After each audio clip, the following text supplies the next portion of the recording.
Okay, epithelial tissue. It covers all the body surfaces. A simple would be one layer, like this. A stratified has multiple layers, like so. A squamous is flat, kind of egg-shaped.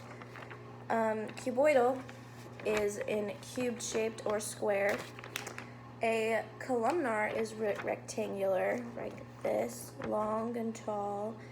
A pseudo-stratified columnar, right here, has cilia on top and is all touching the bottom surface, but they're all different heights and things, but they're all touching the same surface. Translucent epithelial is stretchable, and you can tell it's that because of the loose connective. It just kind of looks stretchy whenever you look at it through the microscope. A glandular epithelial secretes substances and produces them. An example is an endocrine gland, which secretes hormones, and an exocrine gland, which secretes sweat and saliva. Connective tissue is the most abundant tissue in the body. It's everywhere underneath the epithelial tissue and everywhere else. It binds structures together. Fibers that are found in the connective tissue are mast cells. They prevent clots. Macrophages, they are consumers, and fibroblasts, which produce fibers. An example of connective tissue is loose connective tissue, and that's what this looks like. It's just loose, and I believe it tears easily. And then fat tissue or adipose tissue is right here. This is your fat. And then dense connective tissue is on the bottom here. It's fairly densely packed and it doesn't rip as easily. And then hyaline cartilage is an example here. Bone tissue or osseum is right here. They kind of look like tree trunks is what I remember them as. And then blood tissue is right here.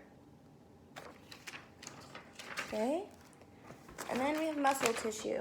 Muscle tissue, examples of muscle tissue, the three examples that there are cardiac, skeletal, and smooth muscle. This is an example of cardiac muscle. It is only found in the heart.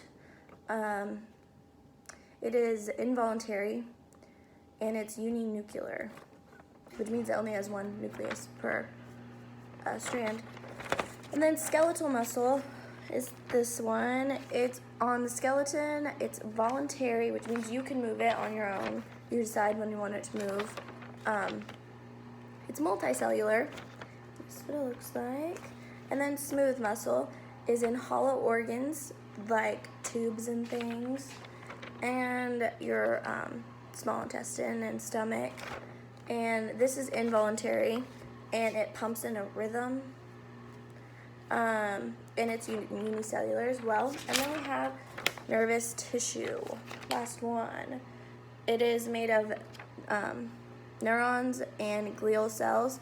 Neurons are receive messages and send out messages, and glial cells are kind of like the nurse of the cell.